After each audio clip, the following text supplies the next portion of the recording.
कोइटा में कोयले जी खाण ते कम कंदड़ हज़ारा कम्यूनिटी जे पोरियत खे बेदर्दी सां क़त्ल करण वारे वाक़े ख़िलाफ़ शिया तंज़ीम पारां उलमाए गुल हसन मशहूदी, सैयद आदिल शाह सैयद ऐं दीदार हुसैन बुकेरियो जी अॻुवाणी में मरकज़ी जामा मस्जिद खां एहतिजाजी रैली कढी मेन ब्लू पावर चौक ते धरणो हंयो।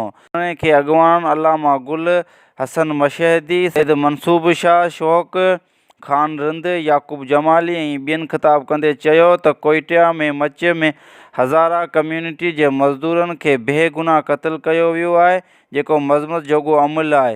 हिननि चयो त हिकु इंसान जो क़त्ल पूरी इंसानियत जो क़त्ल आहे।